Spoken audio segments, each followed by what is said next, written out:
Good morning, everybody. Beautiful, beautiful October morning in Canada. Wanted to share a quick video with you this morning because, as always, when I'm out walking my dogs, I'm always thinking about you guys. You're just walking along with me as we go for our walk. So every morning I take my dogs for a walk, and we're fortunate there are parks nearby. And one of the ones that we go to is it's not a heavily frequented park, it's a local park that was donated by a family in the neighborhood that's been here forever. This is where my parents grew up where they've been here for 60 years. So it's a beautiful park. Now, the park looks somewhat like this. I hope you can see all the way around. See the green all the way around? It's parking lot down here. There's a church parking lot, playground off to the side over there, and all the way around. Pretty big. You could put a number of soccer fields in there. It's mowed, it's green, it's everything. Everything around the outside is bush, former farmland, and there's a gravel pit way in the back. But off the sides, you see there's these little pods that come out. There's one behind me, you can't see.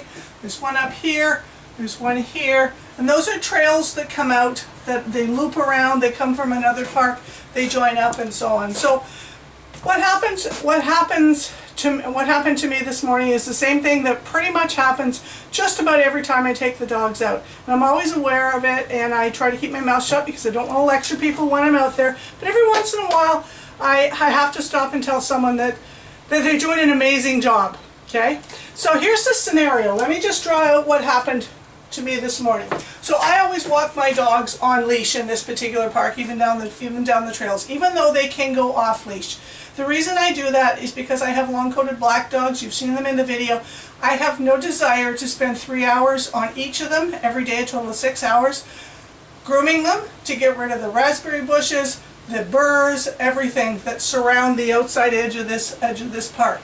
And if I just say, okay, you got to walk on the trail, well, why bother even taking them off leash? So I just walk them on leash, and it gives me a great opportunity to do some training and also to do some training. So here's the scenario. I've got my largest dog, Ducati, the biggest one, and we're here. This is a baseball diamond down over here, okay? And I'm here. This is me. X right there. So I'm there. This whole entire park is empty when I walk into it. But I know that there's someone in the bush somewhere, because down here in the parking lot, there is someone's car here.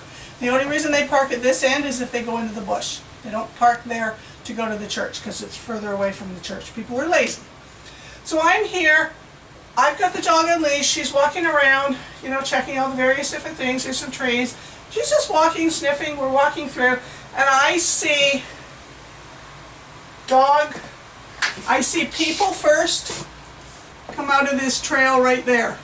And I see them right at that point. So this is very big. So we're talking about the length of 2 soccer fields, so pretty long distance. So I see them coming out here. I see them first, 2 people, and I see the blonde blur come out short seconds afterwards, come out like that. So I don't wear my glasses when I'm walking, so I don't know 100% whether that dog's on a flexi leash or whether that dog's loose, but that dog is definitely not 3 feet away from the owners. So I put that in my mind. So now I'm aware of what is in the situation. I don't know what's over here, and there's still nothing happening over here. Okay? So I continue walking along like that. I'm watching the dog. They see me. Right there, they see me, and they take out their frisbee, and they throw their frisbee for the dog right there. Dog goes and gets the frisbee, holds it in its mouth, keeps it in its mouth. But the dog is now still 10 to 15 feet away from them, okay? They keep walking. So I haven't moved very far. So this is me. I've walked a little bit because I know my dogs, I know what they're going to do. I know they're under control. So I'm walking, so now I'm right about there. I've walked around the back of the baseball diamond right there. They know I'm there. That's why they threw the frisbee, because they weren't sure that their dog would stay with them. Right there, I say to Ducati, sit. Right there. Ask her to sit. She's just sitting. They continue walking. Their dog is now out here.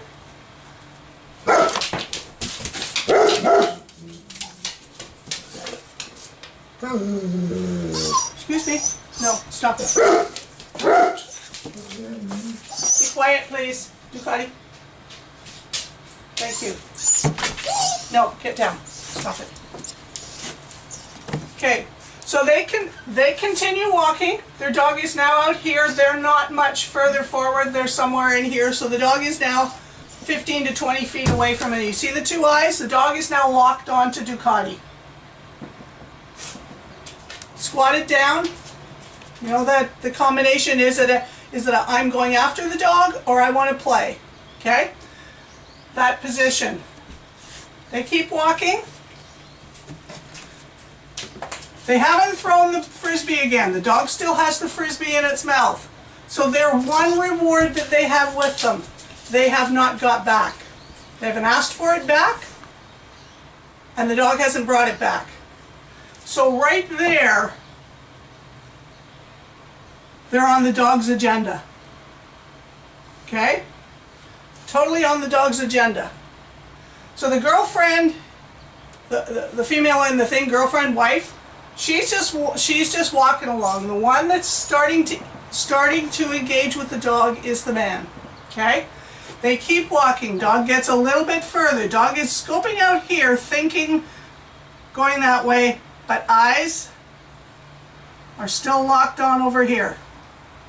Still locked on, still in the crouching position. Okay? She's still sitting over here. I'm just watching to see what's going on. Okay? Because I have two options in my mind. I have number one, I know what I'm going to do, and I know what I'm going to say. But I'm not doing anything. I'm just observing. That's how we learn as trainers, is to observe. So we get to here. We get down to about here. Now the dog has turned its body now. Staring down. She's watching. She's watching the dog. She's not sniffing anymore. She's just sitting watching the dog. Calm, just sitting there. And this dog is a lab, a blonde lab, a blonde lab, a yellow lab, as a correct call. Right there, frisbee still in its mouth, the dog takes off, like that. Stops about 10 feet away from my dog. As the dog gets to this point right here,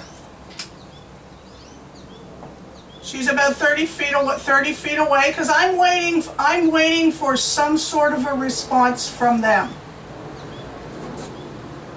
to say that they have control of their dog, that they're not on the dog's agenda, that they can respond. Because if you followed me, you know that I believe that if you can call your dog back on the first, maybe you need the second recall from any situation, then you have the right to have your dog off leash. If you can't do that, you don't have the right to have your dog off leash because your dog's not under control. A lot of people in the dog park disagree with me, but there's a lot of people who are on the receiving end of things who agree with me. A lot of people who don't take their dogs to dog parks for that reason, including the majority of good trainers. We don't take our dogs to dog park because of this scenario. So right there, this is about 30 feet away from my dog. I say to the owners, so the owners are over here. The girl is going that way. He's aware that his dog is going. Right there, I say to them, call your dog, please. Okay? And what do they say? Sacha, come! Good boy moment. No response. No response.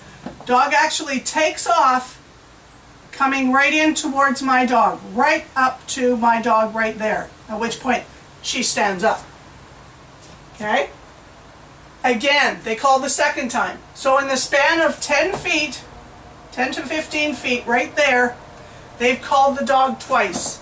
The dog hasn't flinched, the dog hasn't stopped, the dog has done nothing. That dog is out of control. Okay? Back here is where it started. They went to the dog's agenda right here. It wouldn't have mattered whether I'd said it there, there, there, or there, or there. The dog will not respond because the distractions are too high. So they call again. They call 7 times. After the second one, don't bother wasting your voice because the dog's not listening to you. And after the 7th time, you know what the man says? Dog touch. Remember my core skills? Touch is number 1. Well, if you don't have it proofed so that you know 100% under all the distractions and you've tested it, why the heck would you yell it out back here? Again, you're wasting your time. But if that touch command, if that touch is rock solid and you say touch and put your hand out, that dog should turn and come driving in because you would have all those six primary skills. Dog doesn't. So now the dog is right down. She's come around like this, right onto the dog, and she's in my dog's ass. My dog's still under control. She's just stood up. She's turned around. She's not doing anything except for the fact that she's gone into a very happy posture. Could I let her go? Yeah, I could. But that's not the whole point of this.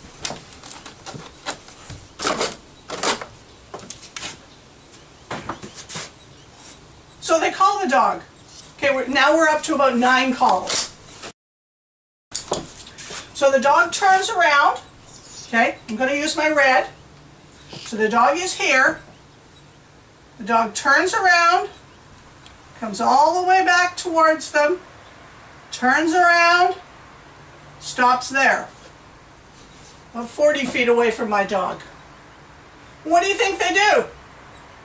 They call the dog again. And again. And what do you think the dog does?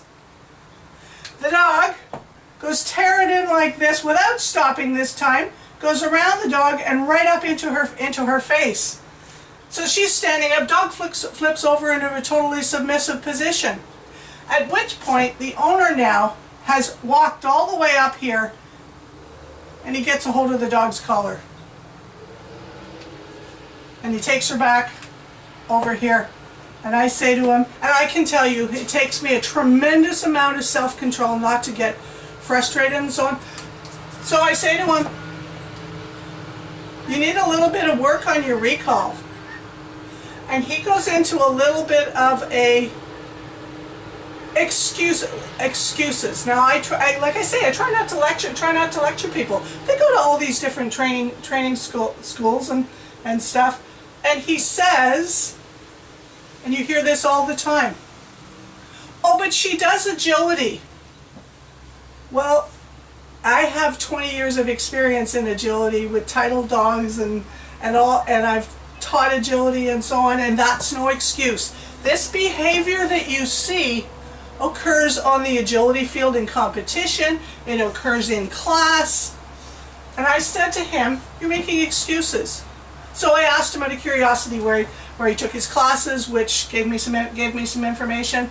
And then I said to him, because for me it's all about training, it's all about teaching. I want to give some value to him so that he can improve this piece. Because this is wrong. You don't know diddly squat about my dog. But the point is that your dog is out of control. Your dog is on the dog's agenda, not yours. What if this was a highway? What if this was a road and they were running to here to see the dog and there's a car coming in? So this is a dog park. But what if, as she's running along here, a car comes in like that?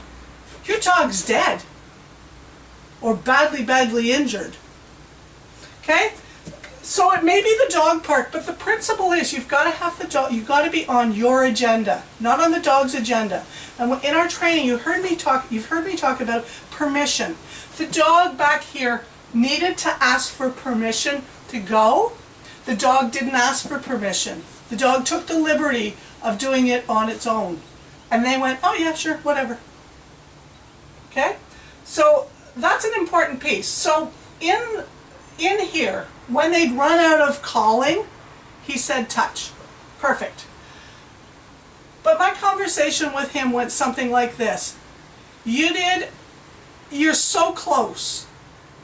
Your dog is not reckless, but your dog's not listening to you. So you need to do a little bit of, you need to look at improving that touch, because the touch is your key. Well, she does it in class. Well, she doesn't do it here.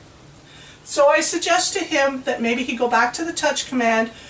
I asked him if he'd done it in the park. No, I've never done it in the park. Have you ever done it in your backyard? No, I've never done it in my backyard. Have you ever done it in the living room? No, I've never done it there. Oh, we only do it in class. Go back to the basics. Go back to where the dog can succeed, so that every time you put your hand out, you've got it, that you can get the dog there. This rescue dogs, this is absolutely brilliant. But I just wanted to share that with you guys, okay? So this was the first dog I had out. The second, we continued the walk around. We continued the walk all the way around. I'm gonna get in your way here, guys. Okay, so we continued the walk all the way around this park to over here. I get over here, and another car pulls in. Okay, and I know these people. They come out. They have a Belgian Shepherd, and they have a little dog. They keep one dog on the leash and one dog off the leash. Okay, the little dog that's on the leash is obnoxious. It's barking. It's pulling. It's screaming. She walks him over here. The dog that's on the that's free. As soon as they're here, they throw a ball, and the dog takes off. They call it, dog comes back. Throw the ball again, call it, dog comes back. Throw the ball again, call it, dog comes back.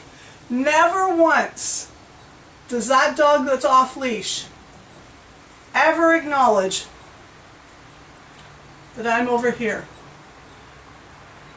because it understands that the value comes from their owner, not from engaging with this dog over here. This dog over here, their other one, doesn't.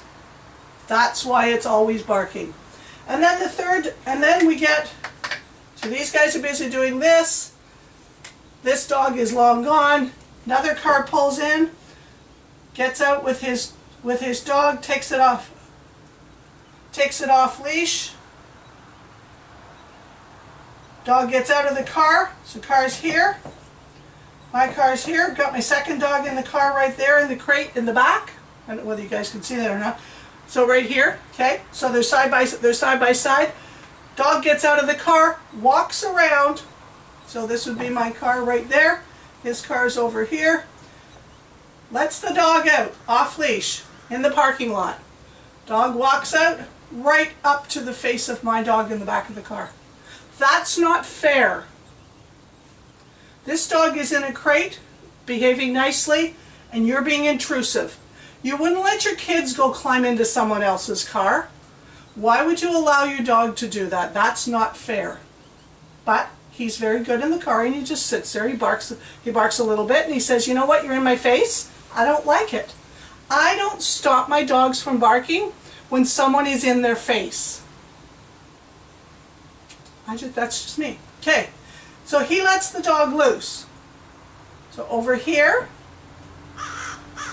dog is wandering around over here, dog is wandering around over here, dog is wandering around over here, off leash. I don't know this dog, so I just move myself, because I'm on that path. I just move myself off to over here. I know this one isn't coming over because she's proven. She's got a good recall. This one, I just move over here. Don't know this dog. Dog's off leash. I don't know whether he can get the dog back. My dog is interested in it. She's right there.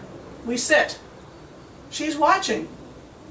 She sees what he's doing and so on.